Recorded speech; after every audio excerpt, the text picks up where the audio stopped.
बिस्मिल्लाहिर्रहमानिर्रहीम। Exercise 7.2 first year के लिए हम लोग डिस्कस कर रहे हैं और अपने प्रीवियस लेक्चर्स में हमने क्वेश्चन नंबर 7 को कंप्लीट किया था। तो आज यहाँ पर हम इब्तदा करने जा रहे हैं क्वेश्चन नंबर 8 पार्ट 1 की। क्वेश्चन नंबर 7 में हमें बाइनोमियल की वो टर्म फाइंड आउट करनी थी जो इंडिपेंडेंट ऑफ एक्स हो। बाइनोमियल की वो टर्म जो इंडिपेंडेंट ऑफ एक्स होगी उससे मुराद क्या थी? उससे मुराद ये थी कि उसमें जो वेरिएबल है उसके ऊपर पावर ज़ीरो है। यानी मैंने आपको कहा था कि टर्म इंडिपेंडेंट ऑफ एक्स का मकसद ये कि आपसे पावर के हिसाब से टर्म डिमांड की जा रही है। यानी बाइनोमियल एक्सपेंशन में आपको वो टर्म चाहिए जिसमें एक्स की पावर ज़ीरो, तो ज़ीरो जो है वो पावर है एक्स की। तो अब आपसे डिमांड जो की जा रही है वो पोजीशन वाइज नहीं की जा रही है। इससे प्रीवियस क्वेश्चन में आपसे कहा जाता था फिफ्थ टर्म मालूम करें, सिक्स टर्म मालूम करें। एक्सपेंशन में पोजीशन वाइज जो है आपसे टर्म डिमांड की जाती थी। अब जो क्वेश्चन हम करने जा रहे हैं क्वेश्चन नंबर 7 और 8 लॉजिकली एक जैसे हैं। इसमें हमारे पास क्वेश्चन नंबर 7 में हमसे डिमांड की जाती थी कि टर्म इंडिपेंडेंट ऑफ एक्स मालूम करें, यानी वो टर्म मालूम करें जिसमें एक्स की power zero with respect to power of variable. Question number 8 में ये डिमांड की जा रही है कि आप वो टर्म मालूम करें जिसमें एक्स की पावर 2 हो, वो टर्म मालूम करें जिसमें एक्स की पावर 3 हो, वो टर्म मालूम करें जिसमें एक्स की पावर 6 हो, वो टर्म मालूम करें जिसमें एक्स की पावर -6 हो। तो लॉजिकली क्वेश्चन जो है वो 7 और 8 एक जैसे हैं।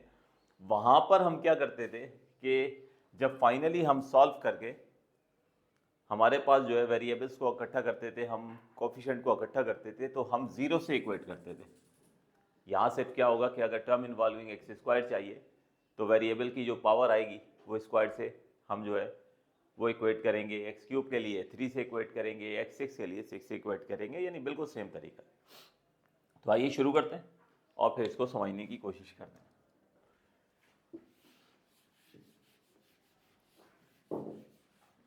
तो सबसे पहले हमने फार्मूला मेंशन कर दिया r+1h टर्म का।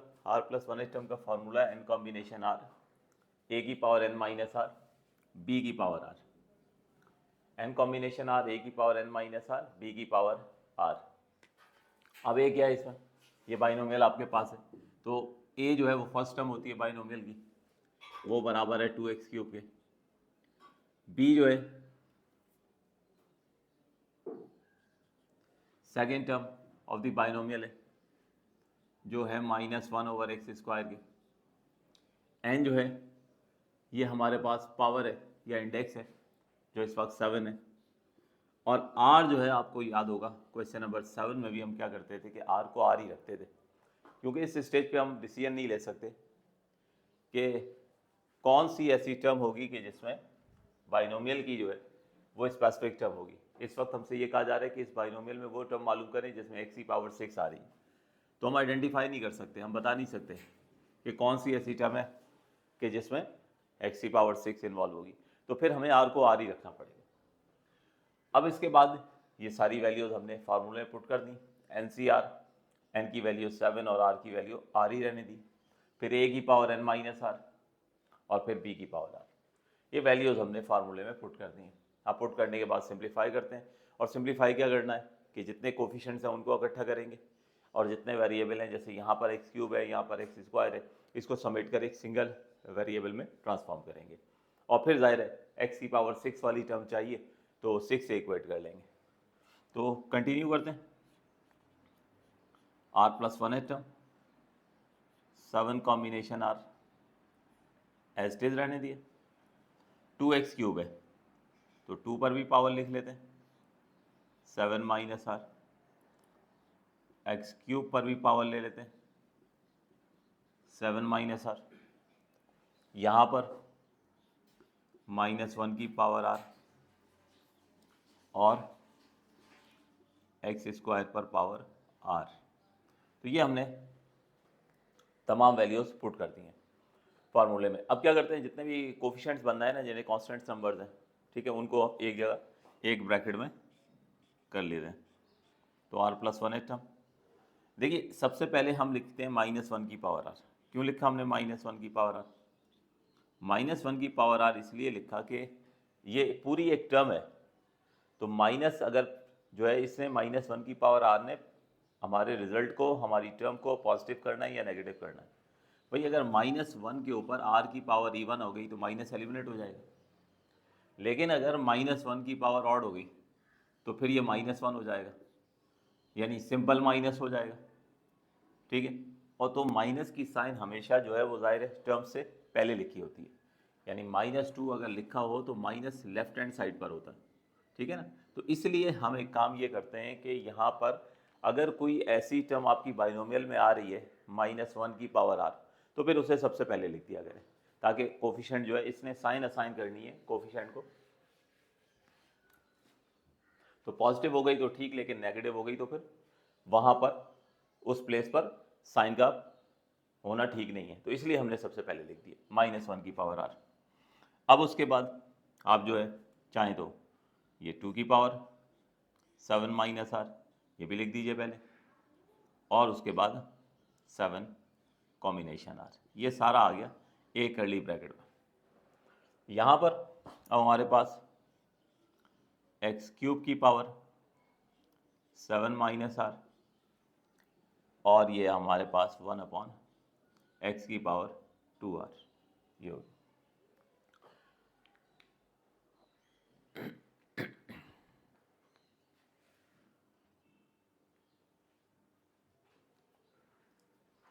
In the next step r+1 term curly bracket में -1 की पावर r, 2 की पावर 7 माइनस r और 7 कॉम्बिनेशन r, ये एज इट इज रहेगा।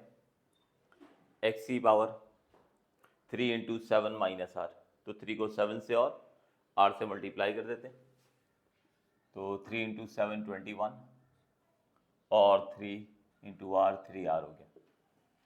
इसी स्टेप में ये x की पावर 2r को ऊपर शिफ्ट कर देते, तो x की पावर -2r। तो ये इस तरह से न्यूमिनेटर से डिनोमिनेटर से न्यूमिनेटर में शिफ्ट हो गई x की पावर 2r, -1 की पावर r, 2 की power 7 minus r, 7 combination r। अब यहाँ पे दोनों सेम वेरिएबल है, मल्टीप्लाई हो रहे हैं, तो पावर्स को ऐड कर देते हैं, तो 21 - 3r इसमें ऐड हो जाएगा -2r,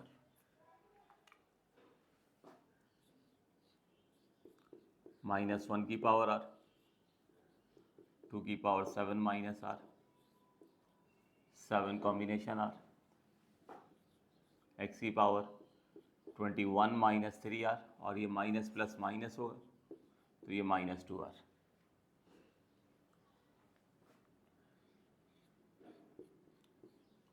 -1 to the power r, 2 की power 7 minus r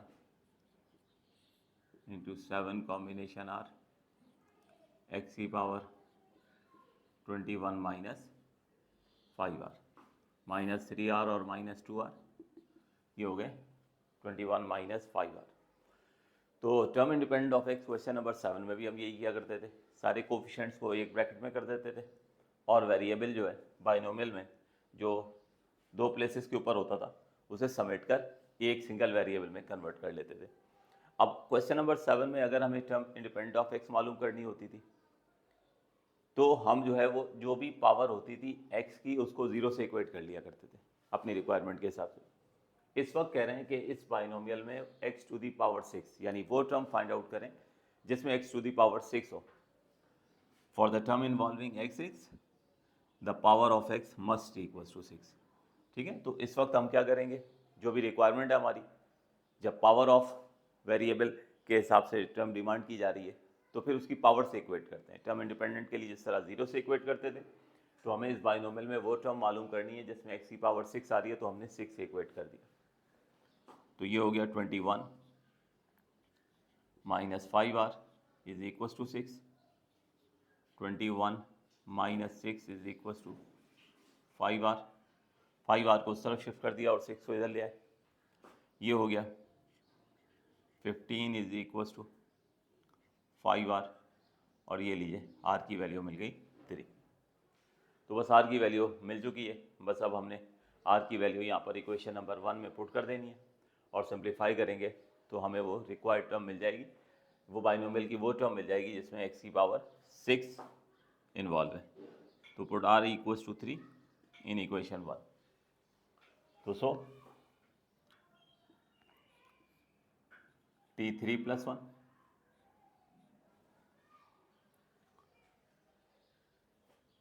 first of all -1 की पावर 3, फिर 2 की पावर 7 - 3,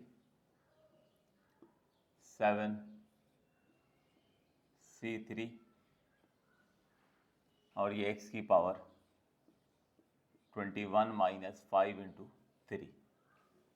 ये सारी वैल्यूज़ हमने यहाँ पर सब्स्टिट्यूट कर दी हैं।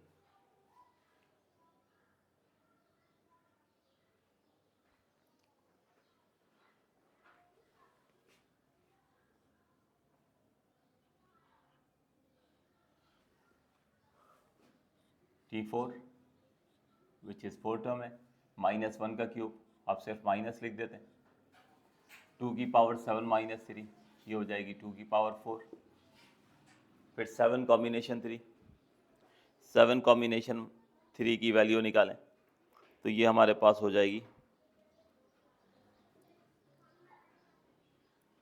35 और x की पावर 21 - 15। तो 4 टर्म इज -2 की पावर 4 16 × 35 और x to the power 6। So finally -16 को या 16 को 35 से मल्टीप्लाई कर दें,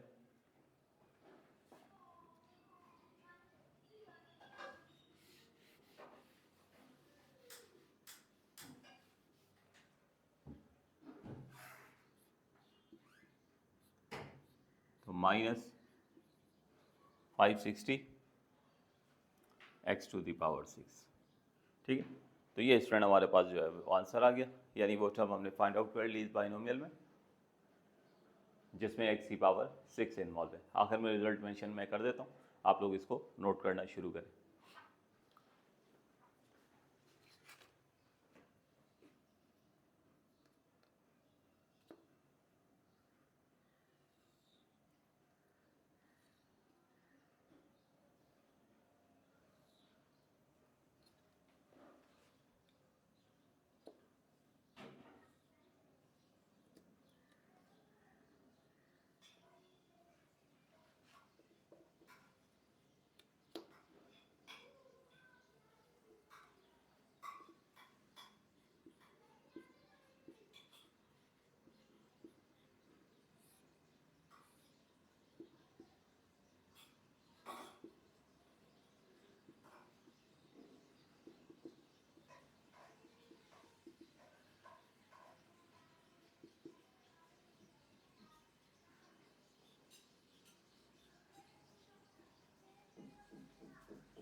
तो ये स्टूडेंट देख लीजिए, फाइनल रिजल्ट जो है वो मैंने मेंशन कर दिया, रिजल्ट ज़रूर लिख दिया करें, खासतौर पे टर्म इंडिपेंडेंट ऑफ एक्स में, और वो टर्म इन्वॉल्विंग x6 या कोई और टर्म आपको दी जाए। तो फाइनली मैंने मेंशन कर दिया the term involving x6 that is T4 is equal to -560 x6। तो स्टूडेंट आपको ये क्वेश्चन जो है वो समझ आ गया होगा, तो कोशिश करके इसको जो है वो अपने दोस्तों के साथ ज़रूर शेयर कीजिएगा। Thank you.